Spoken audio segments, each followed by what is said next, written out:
I need to start writing for patients. I can't keep writing for other doctors. So when you are looking at your target audience, sometimes you need to really do some research into them to make sure that your content is personalized for them. So, ma'am, you are basically suggesting that the first step is obviously to define your persona, right? Like, who are we really Yeah. talking to? The way that we're using AI, it can be as simple, you may not think that you have much of an impact because you're just creating a social media post for, a small disease like iron deficiency. The switch was quite easy. I tried to do like a side hustle for a bit, like my full-time job and content writing on the side and strategy on the side. Welcome to our podcast, Tech Beyond Boundaries, where we explore the intersection of cutting edge technology and its impact on various industries. Today, we have with us a very special guest, Dr. Lakshmi Vaswani, who is a renowned pathologist, a medical content writer, and the founder of Healthverse. Welcome, ma'am.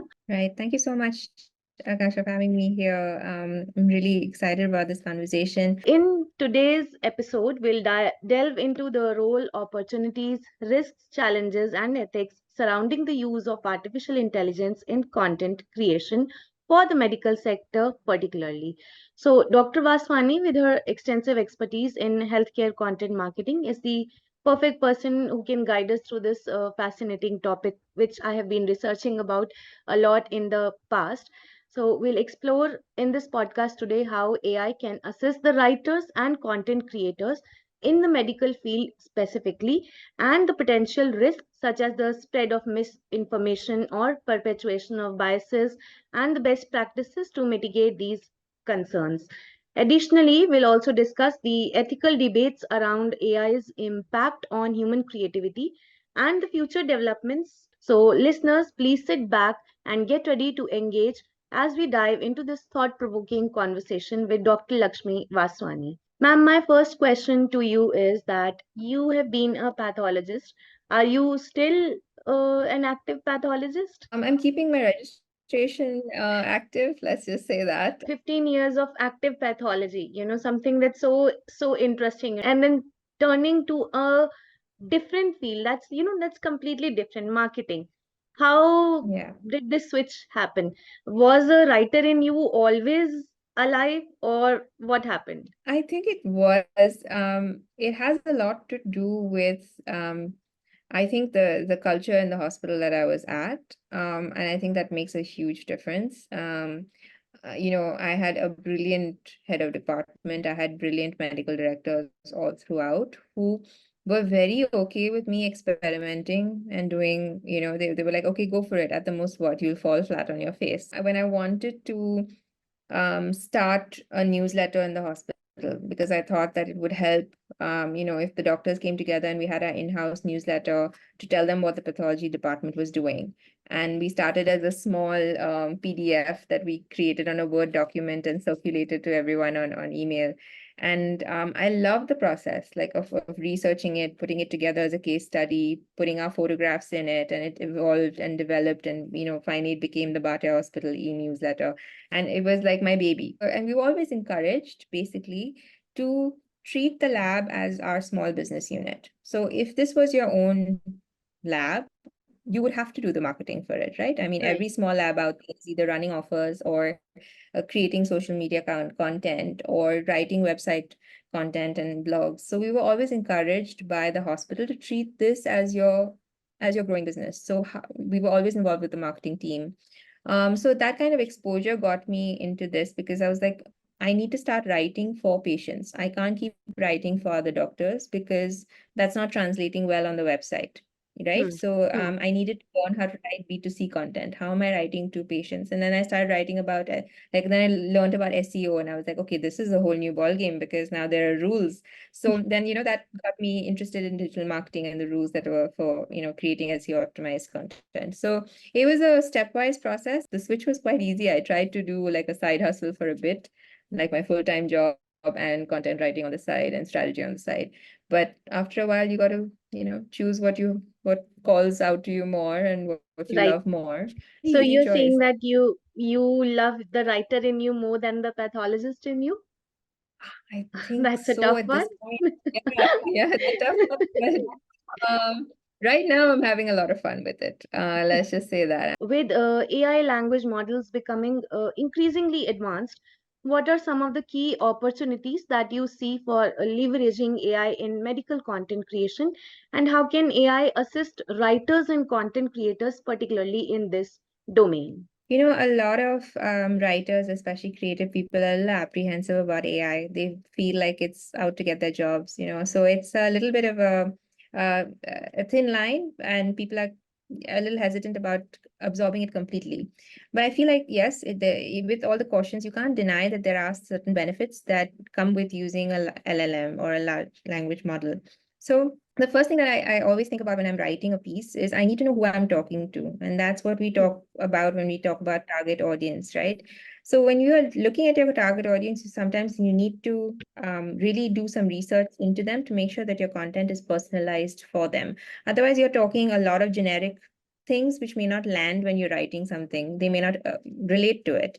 So AI is done, especially in using a simple tool like ChatGPT. Also, if you just insert, a target audience prompt, they are exceptionally good at breaking it down by demographics. They're good at even cultural significance. Different countries, different audiences, different experiences that they can have simply based on what's out there on Google, right? What people have already, whatever the model has been trained on, right?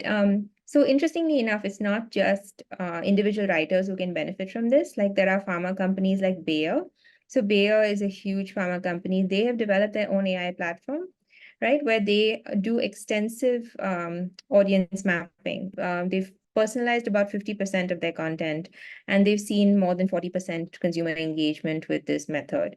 So we know that, forget small writers, big companies are doing it. So we have also efficiency. We can't deny that it's really efficient. Like instead of spending hours researching something, you can cut that down by quite a considerable amount.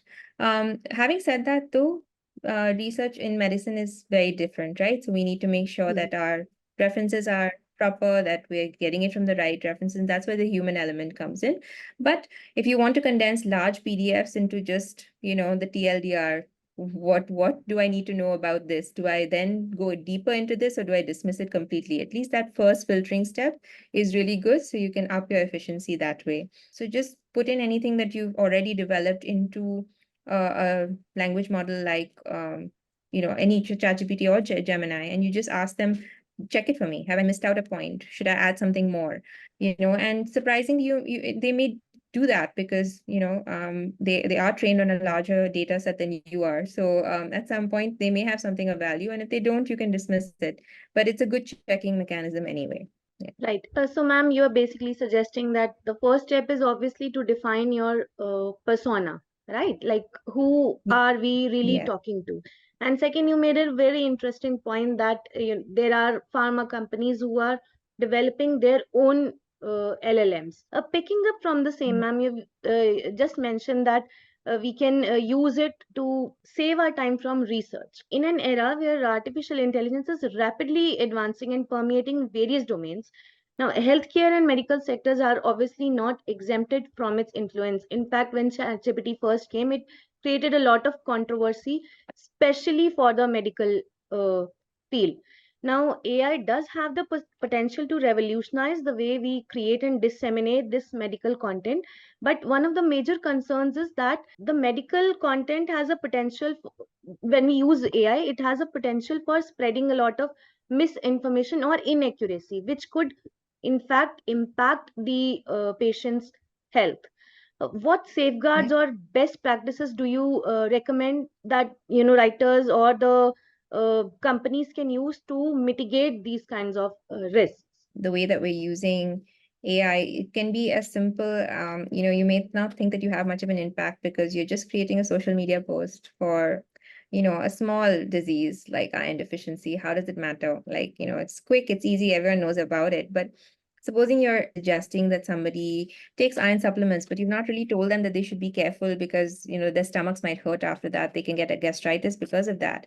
Because you've limited your research to just the social media post, not thinking about the effect that it can have on the patient at the end who's reading it on the other side.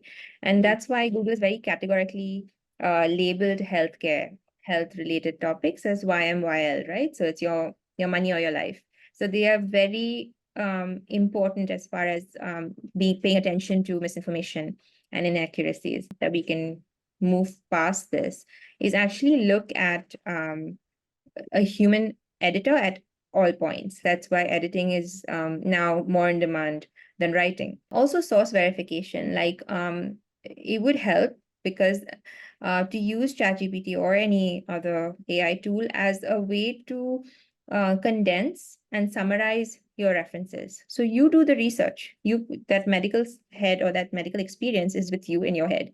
You do the research, narrow down the references, and let the AI do the heavy lifting. Also, it's really important to be transparent. A lot of the responsible websites are being very proactive and saying this content is AI generated content, but has been verified by human being XYZ. Google has come up with their whole new core update.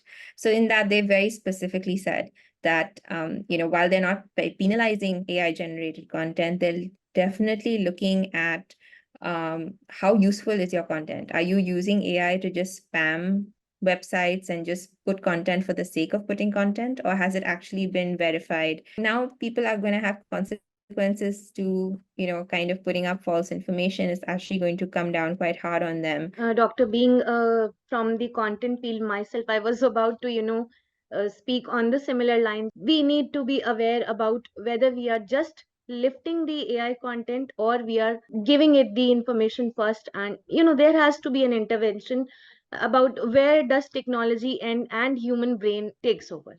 So that is Definitely. really definitely very important. In medical field there are different people working, and there are writers of all sorts, so there could be biases. How can we ensure that AI generated medical content is inclusive, culturally sensitive, and does not reinforce harmful stereotypes or such biases? We feel like maybe this is such a no-brainer, right? I mean, like, obviously, for you were keeping your example, men and women have inherently different experiences with the healthcare system. They have very different experiences.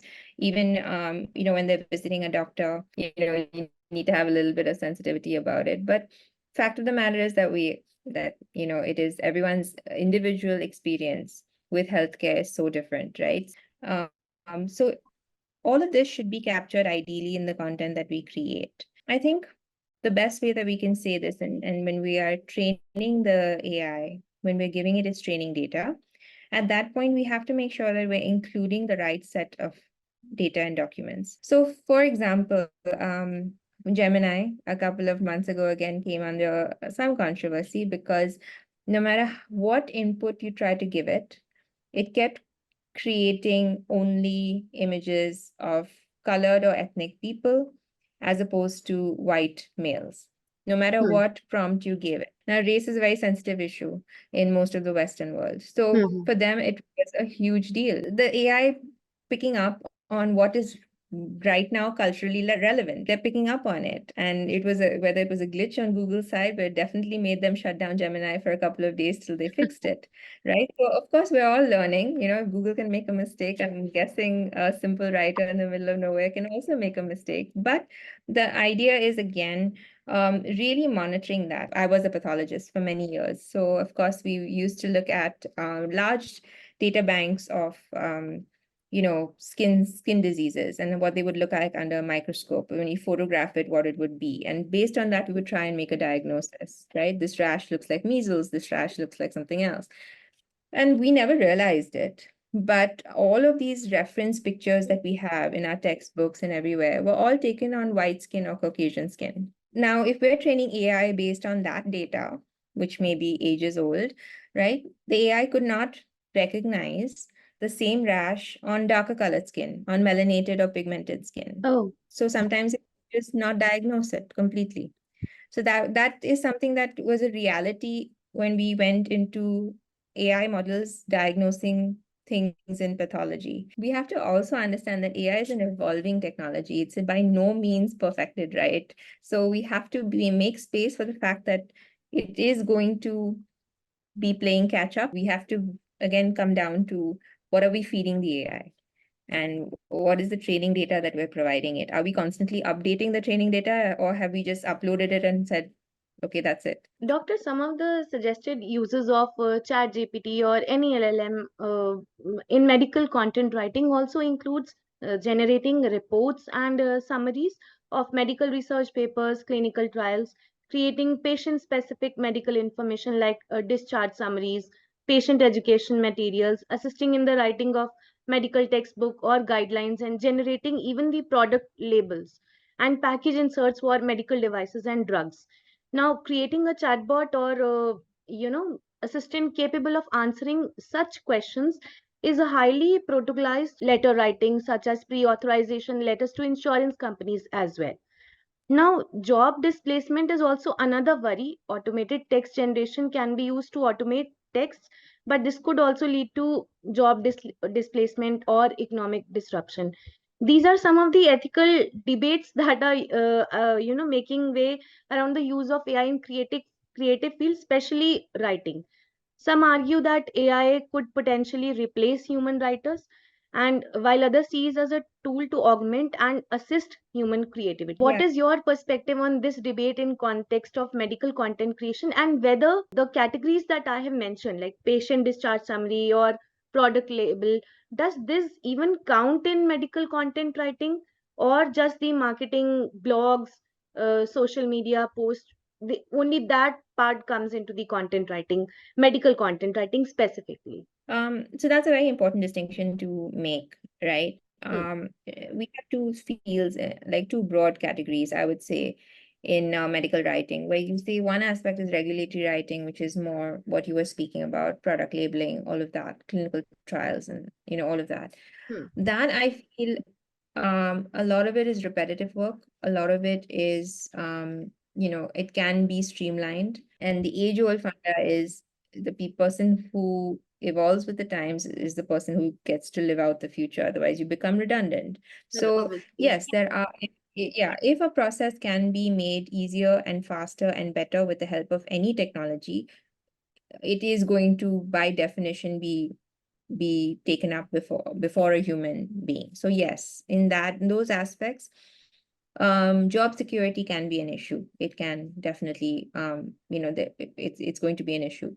But when I'm talking about creative writing, where a human element comes in, where we have empathy, where we have a personal experience, where we have humor, these are things that AI cannot grasp. And at the end of the day, when we're talking about that aspect of medical content writing, whether we're talking on social media, we're talking blogs, websites, even a podcast like we're doing right now, all of this is considered content, right? What we choose to do with it, how we choose to distribute it.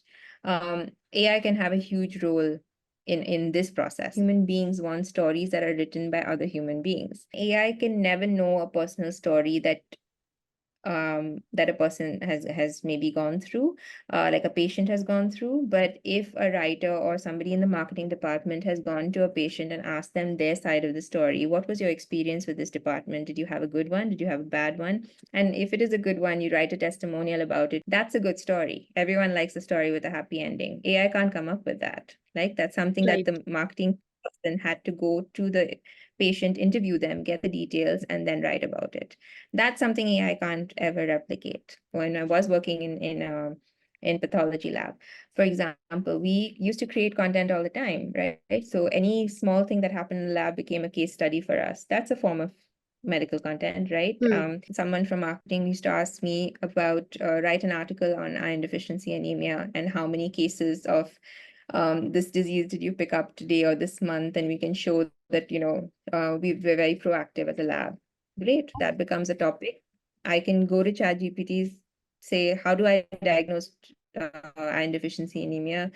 They'll give me a big article, a ready article that I can just forward to my marketing department, and all's ready.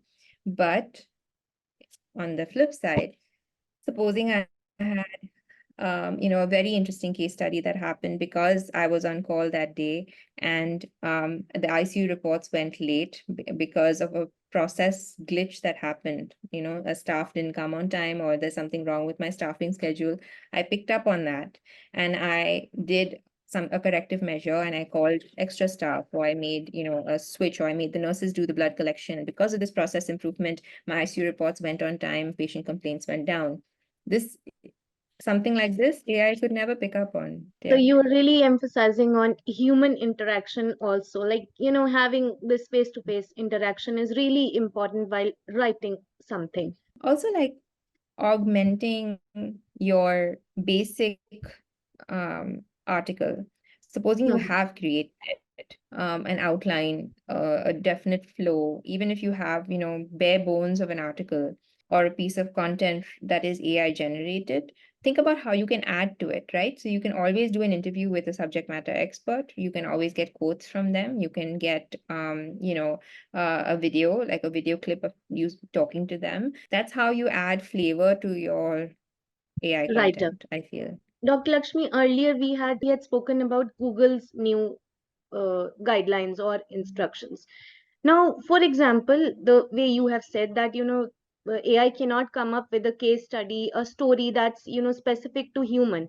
For example, if I have had an experience in something and I want to write an article about it, I give the, just the format or the bones of the write up, and I tell AI to, just augment it, improve this, and now it gives me a good, article. Now, is this good to go? I consider this good to go. I have added my Yeah. personal story. I have thrown everything that makes it a very personalized piece of a write up. Does Google still see this published content as AI generated, or will it look at uh, this as a human generated content? How do we differentiate about that? So I guess because the update is so new, we won't know until it actually affects websites and about how they rank down. We won't really know how Yes, it's working. From what we've heard and what I've personally understood from the update and the articles that have been written about it, is that it's a very clear-cut distinction for Google right now. Is the article giving, or the piece of content, is it giving value to the reader? You have a piece that is attributed to you, right? Because there is an author to the blog. It's not just a nameless blog. You have an right. author. That author has expertise and authoritativeness and trustworthiness, and we've given external links, internal links. We've made sure that this piece is an informative piece. Then no, I don't believe Google would penalize that kind of content. No. How does the content really gets differentiated? Like, the one that's coming from the expert, but it's, very very authentic, but some compared to something that's coming from just a writer with a science background, but the one who has done equal amount of, research. To be honest, I'll be very honest with you. Um, this field is a purely skill-based field. My Yes, education honestly does not come into the room at all. And I may be quite overlooked despite my education for somebody who's done the research better than I have. Any researcher who's been around in the industry and has developed those contacts because they've gone the extra mile and they've, gone to a doctor friend or a contact and said, I'm writing a piece like a journalist would, go and yes. get your sources. Say, I'm writing this article, or reach out on LinkedIn and say, I'm writing an article. Can you be my subject matter expert in this thing? I'll give you a quote. I'll give you a link back to your website. That all these systems work. And I think you can easily be at par with anyone, irrespective of their qualifications, I think.